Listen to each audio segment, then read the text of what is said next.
the Dharma, for me, and I say Dharma in the same way that Sean was speaking to, right, about God. I say Dharma as the universal truth, and not the Dharma as in the teachings of the Buddha specifically. I say that too. But all dharmas, all the wisdom of many different traditions, its rightful place is to actually incite and inspire this enlightened society that we say that we wish for. That is its rightful place. But we can't take that place if we ourselves are not willing to expose ourselves to ourselves and to one another, to take the risks that are required to actually break with social norms, to take the risks that are required to stand out, to actually maybe peel back and look at some of your layers of privilege. We all have some kind of privilege, but we know that socially some of us are given more privilege than others. If we're inhabiting a white body, if we're inhabiting a male body, if we're inhabiting an able body, we have more privilege. Not that they ask for it. It's just given. And not that it's inherently a bad thing. It's not a bad, I have all kinds of privilege. The privilege unto itself is not a bad thing, but privilege unobserved and unexamined is a violent, aggressive, and dangerous thing. In a society that requires the devaluing of others, of someone, in order to maintain the privileges of others, if one's privileges are not examined, then inherently it gives rise to the continuation of the devaluing of others. And if we're not willing to look at our privileges so that we can see how they're being used, then they are being misused.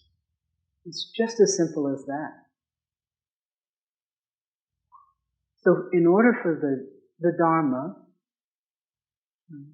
let me say this, the thing about wisdom teachings, right, writ large, is that at their very foundation, which I'm sure is why we're all here, they speak to something in us, they enliven us, they speak to possibility and vision and potential. Right? Is that why we're here? Is anyone not here? Or maybe it's the food? Right? But you don't even have to know what it is, but something said, oh, there's something there. But then we do that thing in which we get overly obsessed and self-fixated about how perfect can we be, and are we ready, and is it right? And we use the Dharma to actually, rather than an opportunity for liberation, we use it for self-incarceration. And then we get together with other people and we go, look, let's incarcerate ourselves together. And we'll call that a Sangha.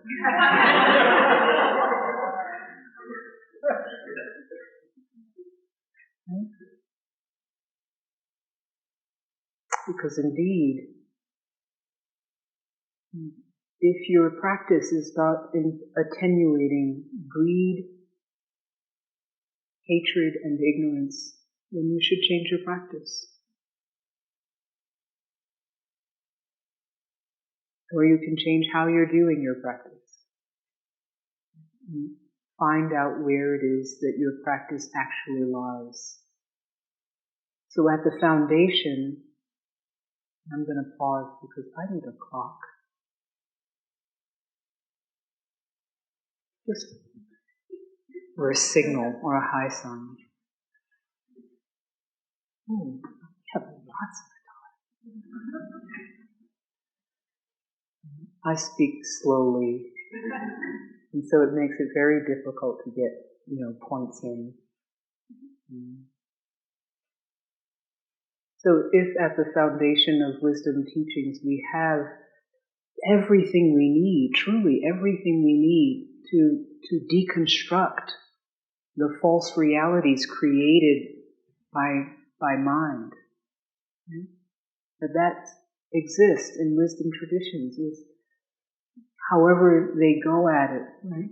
They're inviting us to deconstruct these false constructs, these fabrications that we make over and over again, and limit ourselves within, and restrict ourselves within, and make ourselves small within, and make ourselves less than.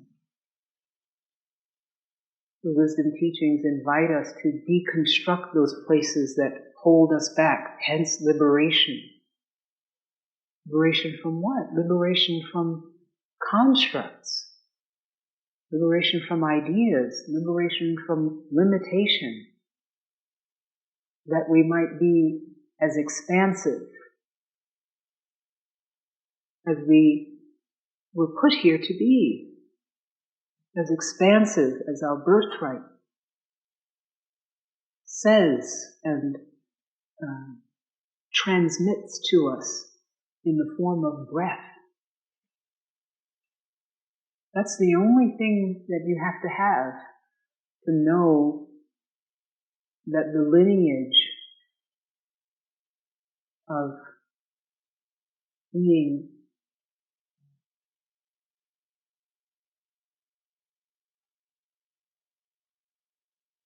this is a technical term, majorly awesome,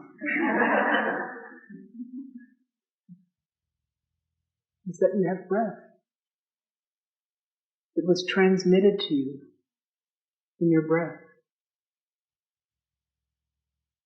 Whatever divine power there is chose you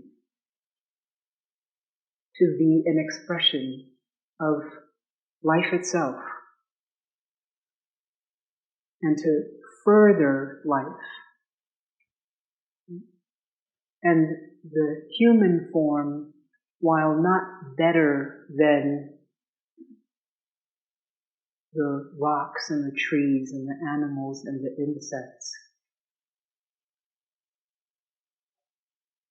for in our limited understanding has the power to turn around and reflect on itself. So it is life turning around and looking back at itself and saying, how can I do better? How can I do more? How can I expand into the fullness of what this is? That's our lineage. And it doesn't matter whether we're ready or not. All that matters is that we have breath.